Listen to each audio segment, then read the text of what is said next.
Hello everyone, this is the Day of the Joker 77. How y'all doing today? Well, I want to I want to talk about one of my favorite shows that I'm absolutely addicted to. Like, honestly, this is like, if the show was crack, the show would be my kind of crack, you know? Oh Lord, analogies are funny as shit.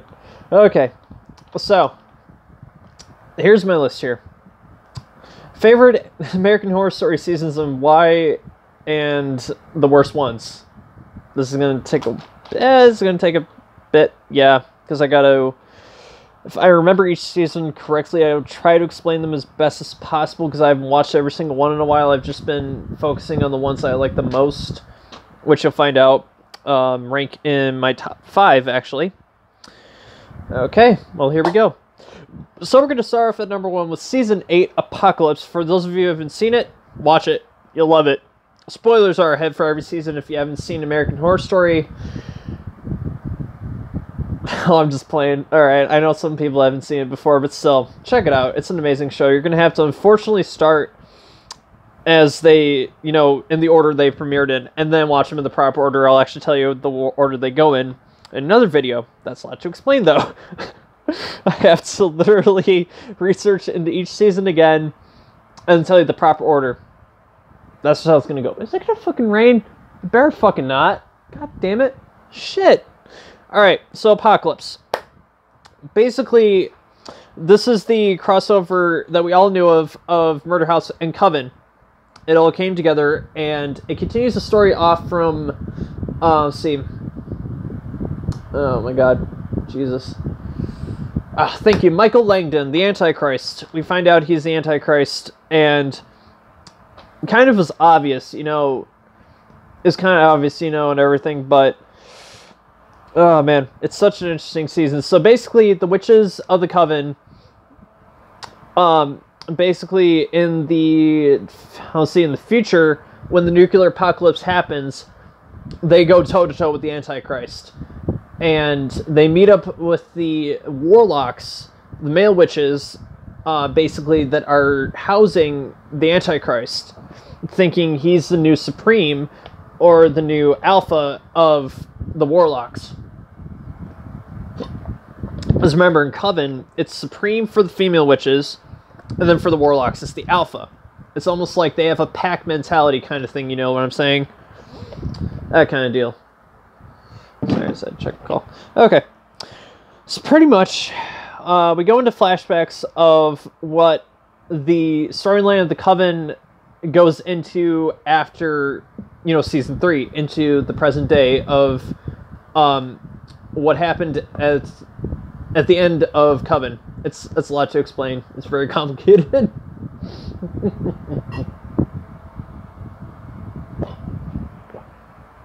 Oof, okay.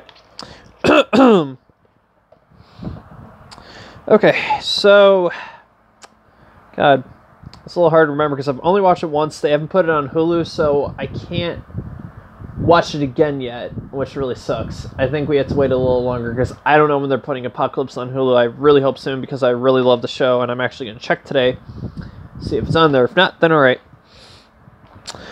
Okay. And we eventually find out that the Murder House, from the Murder House, basically, if you haven't caught on, that Michael Langdon, oh my god, that name is tongue twister. Michael Langdon is not the Antichrist, and they tell you in the Murder House episode, which brings pretty much almost every single character, just the main characters of Murder House, into Season 8, which I thought was awesome. That was pretty cool. I somewhat enjoyed Season 1. I somewhat don't. I hate it, to be honest. I don't even know why I enjoyed it. I fucking hate that season. Jesus. It's actually one of my worst. Fuck. Sorry. So pretty much, it goes, just Season 8, really, storytelling at its best in the show. Now, 1984 may change my mind. I don't know yet. I'm gonna have to watch the season. I'm gonna have to compare and see what happens. Shit. Oh yeah, if you're wondering about this bruise, I just sat with my knuckles on my face. I was resting like this, and my knuckles went on my face like that, so that's why I literally have that bruise, and I do that quite often. Or they're actually around in my sleep. Anyway, here we go. So, basically, Apocalypse goes back into the origins of what's going on with its storyline, how the nuclear apocalypse happened, what brought it about, and you get some origins on Michael Langdon's rise as the Antichrist, how the world came to know him as the Antichrist, how he basically showed his power, literally and figuratively, more literally, and oh wow, ooh, and here's the weird thing, we don't know, and this is a big spoiler, we don't know how the fuck the Rubber Man came back. We don't know. It can't be Tate because he's stuck in the murder house. He literally can't go elsewhere unless, you know, it's in the general vicinity for a limited amount of time, from what I understand, away from the murder house. The rules of that are very strange. I mean, Hotel explains it more in depth that once you die in the hotel, you're permanently there. You can't leave unless, like the Antichrist did, Michael actually brought someone out of the hotel for once. Like, that was insane show of power right there. That was creepy as hell. That's fun. That was weird. So we don't know the identity of the Rubber Man from season 8. We don't know. Like, they never touched on that either. Like, it might have just been, you know, manifestation of the Antichrist powers, because, you know, maybe, I don't know, you know, maybe it's like how the identity of the pleasure demon in Hotel was never said and never explored. So we don't know who the Rubber Man is in season 8. Man, I was curious. I was like, are they going to make this, you know, oh my god. That was one of the biggest unanswered questions, but still, it didn't even affect the general story and the flow. Damn. Didn't affect it at all, man. I love that. Oh my god. So one of my other reasons I love this season, the stakes are very high, as from what I told you, the explanation. Fuck.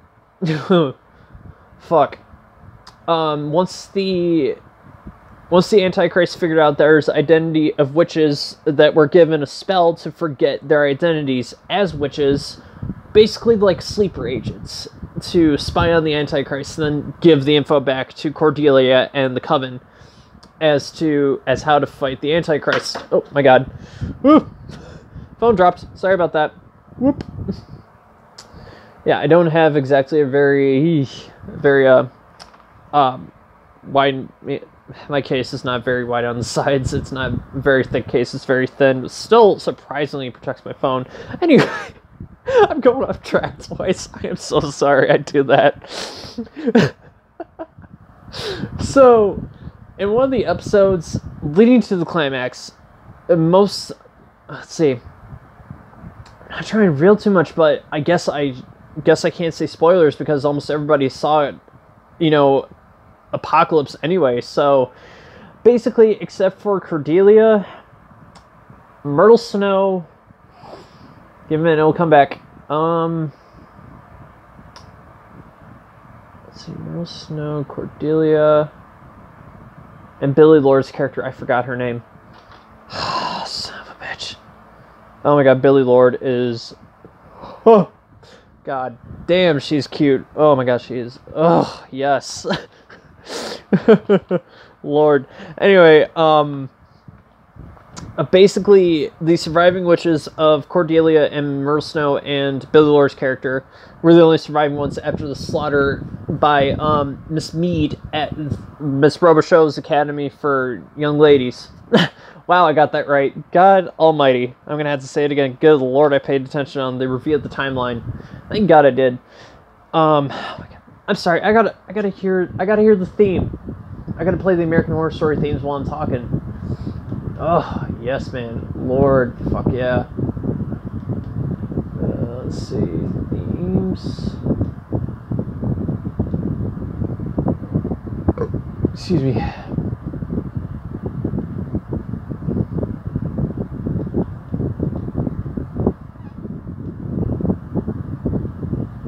Oh yeah, that's what I'm talking about. All 8 seasons.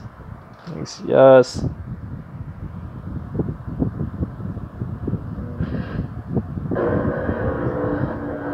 Gets me in the mood now. Ooh, chills. Okay. So, man. You know, the other reason was the horror was amped up. Like, I mean, the horror just took it to new levels. I mean, it just went... Ooh. And I actually looked into how the theme was designed. God.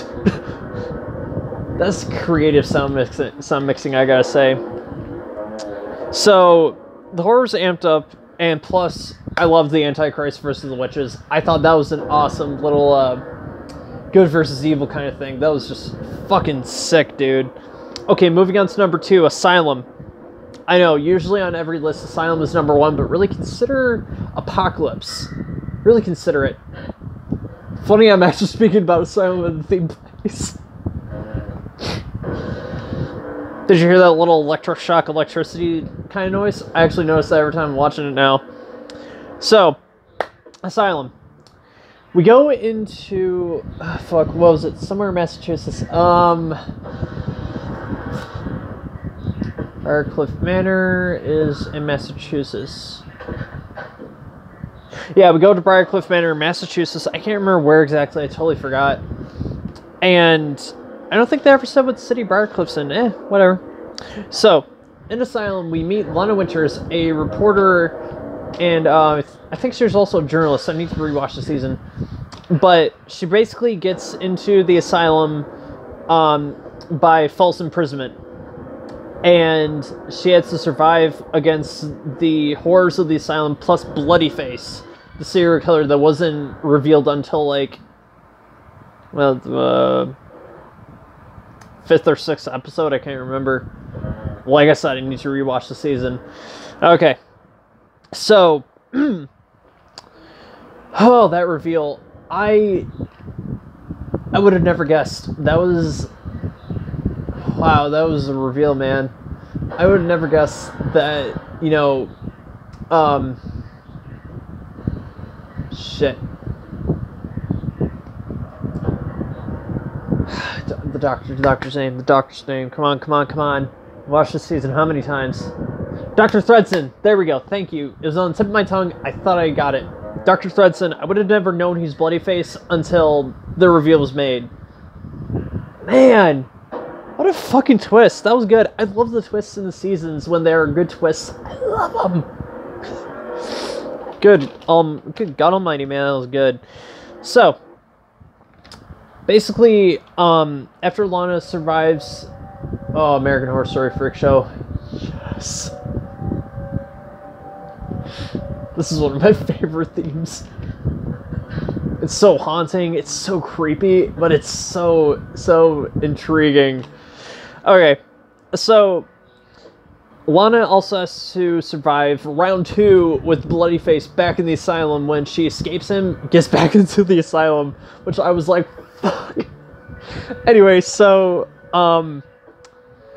basically she gets impregnated by Dr. Thredson. I'm not going to say how because that can be a little sensitive, understandably, to some people nowadays. Oh, that was so fucked up. My God, just American Horror Story goes to some fucked up and dark places. God. I'm actually going to check if it's raining. No? Huh. So, anyway. Whew. So, basically, Lana, she basically gets out of the asylum. Mother Teresa, I think... No, Mother Claudia? I can't remember. Either one of them might be right. I can't fucking remember. And I'm using my phone and I can't look it up. I love Helltale's theme. So anyway.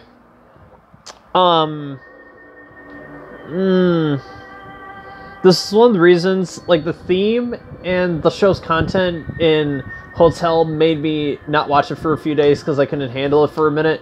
So I had to, like, go back to other seasons, so I thought I could handle this one again. Ooh. Mostly, I had to be stoned off my ass just to get through a season of American Horror Story for real. And I didn't know it was so sexual. I was like, wow. Like, damn, it's just more intense than Hotel, though. Okay. So, yeah, so basically Lana, she was able to get out of the asylum. Thank God she escaped, and she was able to kill Bloodyface. And then she had to kill her son, which he was being a copycat of his father, and Dr. Threadson inspired other copycats later in present day of when the show was being, when that season was being made.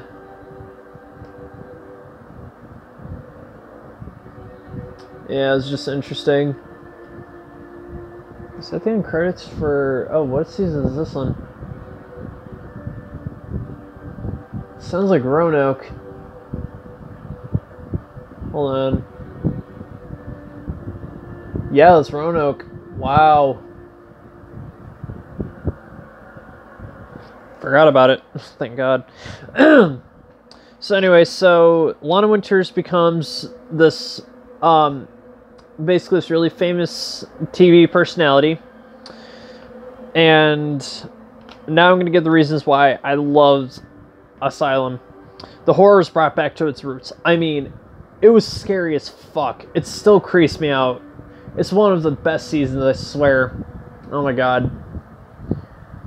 There's just something about it, man. Cult was so boring. Ugh, God.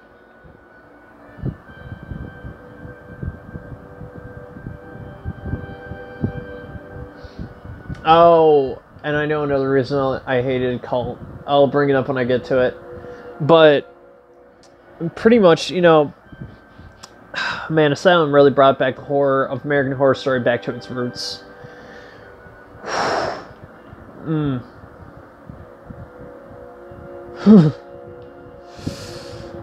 my God, I'm getting massive chills.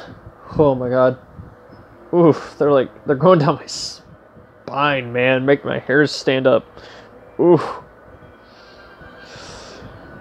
Lord, I hate that. I hate that with music. I hate it when it does that to me.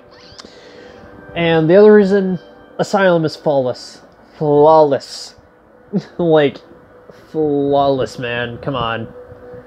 It has no faults. It just doesn't. It's absolutely crazy.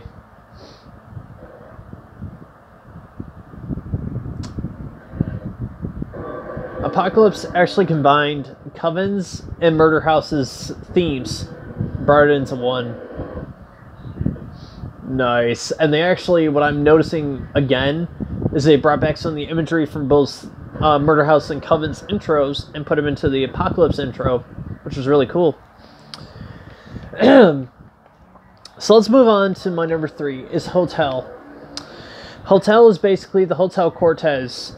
And the thing is, there's ghosts there that can't leave, and it's like Murder House. Once you die in the hotel, you can't leave. Well, it's worse than Murder House. You literally can't leave the hotel I should say.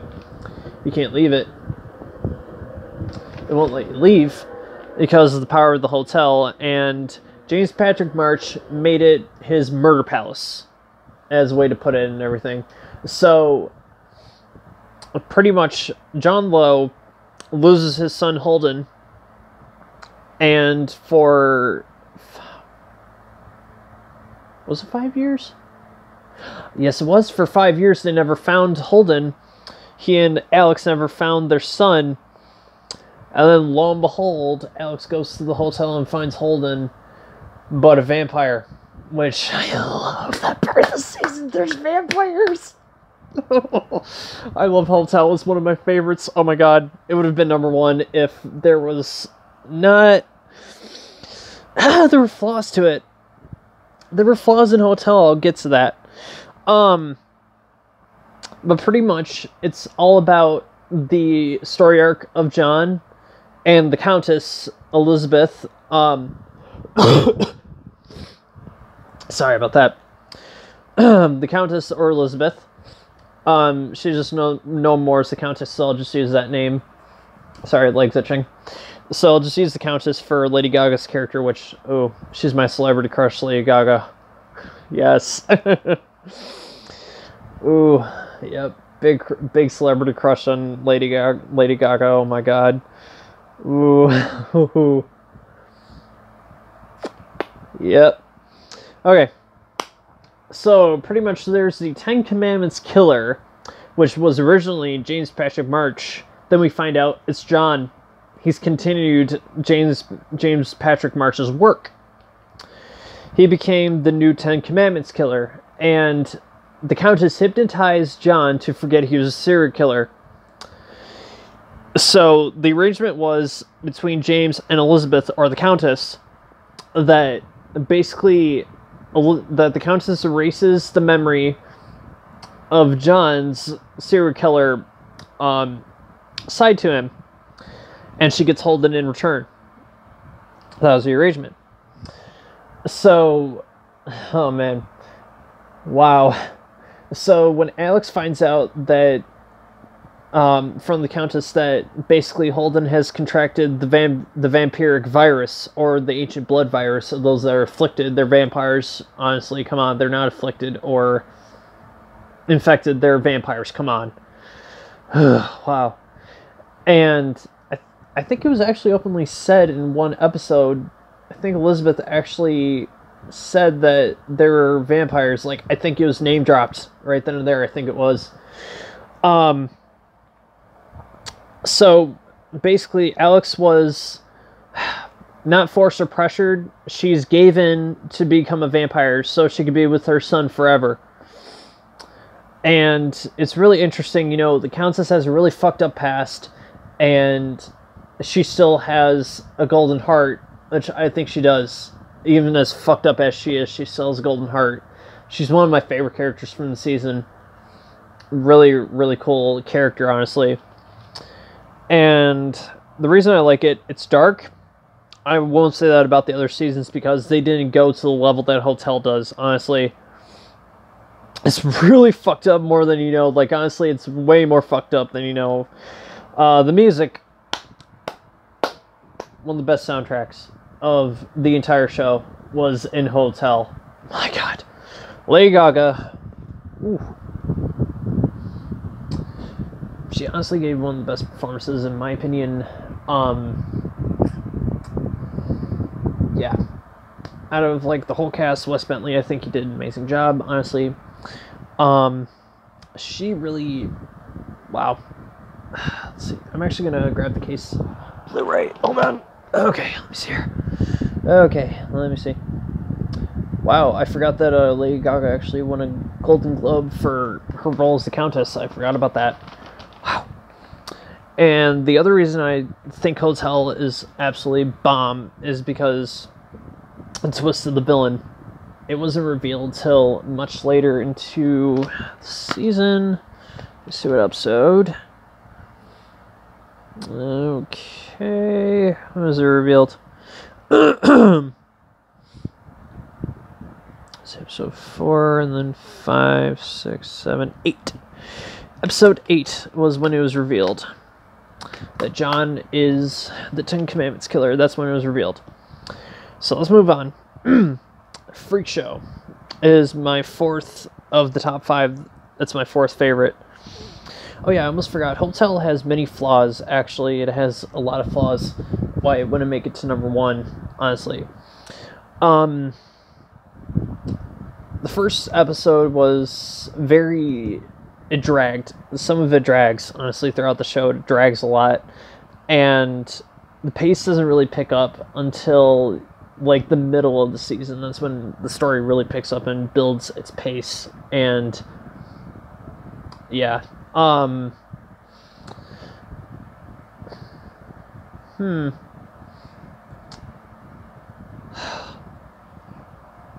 The finale is what really was his biggest flaw. The finale was his biggest flaw. Just like Freak Show, both their finales was just... It's almost like it was misguided in a way. I don't know how else to put it. It was really misguided. Like the writers didn't know how to like finish it, and then they just flopped it. Pretty much was, in my opinion, with both the seasons. Freak Show to me. Oh, I didn't even explain it. Well, Freak Show, as its name implies, Elsa Mars collects freaks of human nature. the deformed and the oddities and puts them into her carnival of Mars Carnival of Curiosities. Or collection carrot. Well, yeah, she calls it her collection. I can't remember how it was titled. I'll have to watch the season again. But I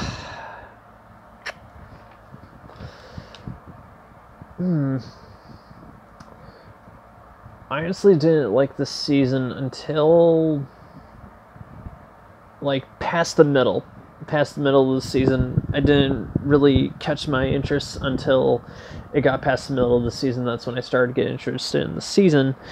Otherwise, I almost didn't like it. I had to watch it a few more times to really appreciate and understand it. And it's really good, honestly. It's a good season. Man. Well, I really don't even have to explain Freak Show that much, honestly. The reason I like it, it's different. It really stood out from the other seasons. They did something really interesting here, and totally changed what you think of American Horror Story. They just did a really interesting thing. And I thought it was really cool. The song they put in one of the trailers really, really caught my attention. Like, it was really cool. Okay, the villains are the best. This one has the best villains of all the seasons, honestly, in my opinion. Basically, Danny Mott becomes the new Twisty, and Twisty was a really good fucked up clown serial killer. It's like you put the Joker on steroids and make him more fucked up and more maniacal with logic.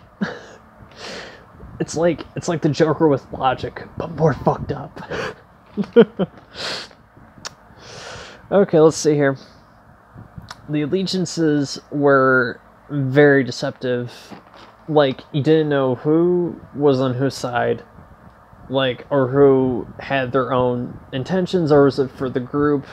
You don't know where their allegiances lied, and that was really interesting story device and plot. That was cool. That was interesting. Yeah, like I said, the finale just... I don't know.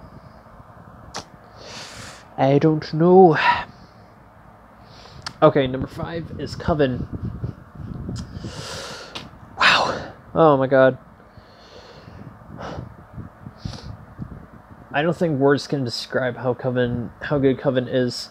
And really, there isn't much to explain because it's pretty straightforward, except about the history, which some of the seasons actually had very accurate history of real people, real locations. Let's see, ones that have real locations: History, Hotel, Freak Show, Coven. Let's see. Oh yeah, the ones that had history was Cult and Roanoke. I'll get to the others of what their history was. Yeah, Murder House didn't actually have real history behind it, if I'm not wrong. I might be, I don't know. But to my knowledge, Murder House didn't really have any actual history behind it. But Coven pretty much is about witches that almost like have an X-Men kind of school setup, which was interesting. So, Miss Robichaux's Academy for Exceptional Ladies was made, oh god, when was it made? Back in, it was made after the Salem witch trials during the Civil War. It was a hospital for the wounded, and afterwards the state of Louisiana purchased it and made it for a safe place for witches to explore and learn their powers. It was a safe haven for them. And there's two warring there's two sides to New Orleans, and the two that are at war are the Voodoo witches and the Salem witches. The Voodoo witches are more like, oh wow, they're among the oldest of the covens in New Orleans, and the supreme of the Salem the Salem Coven and the Voodoo Queen pretty much made a pact, like a treaty, where one of them gets either side of New Orleans to call their territory. The other crosses over that territory, can breach the treaty, and it can cause a war between the two opposing sides. And that treaty obviously was broken. The finale actually had a good finale. It was a pretty good way to wrap up the season, I gotta say, and it left a big opening to where Apocalypse really took off into that opening of the storyline and actually continued it, which is exceptional. So I can't even explain how good Coven is. Like, you have to watch it. If you haven't watched it, you gotta check it out. It's just that good. Okay, now we're getting into the other seasons that were the worst. You'll probably agree with me on this. God. Number one on the worst is actually Murder House. Just look up a YouTube explanation and skip the entire season. You really don't have to watch it. It's not... You're just going to get so bored, and, you know, pretty much it was just about, okay, so you got these ghosts haunting a house, and they can't... If they die in the house, they're stuck in the house. It was made by a doctor that basically was... experimenting on dead animals. He was performing illegal abortions, which was interesting enough.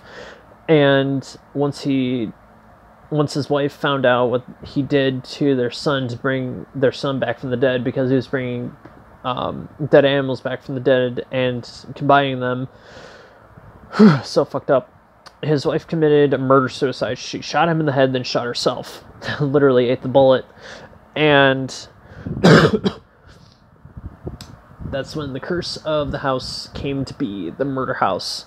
That's why it was called it. And because, like I said, the people that die on the property cannot leave to a certain degree.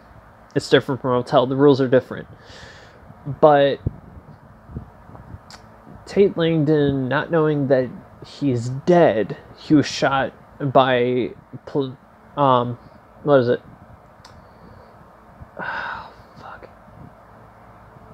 Oh, Death by Cop. That's right. There we go. That's how he died. Death by Cop.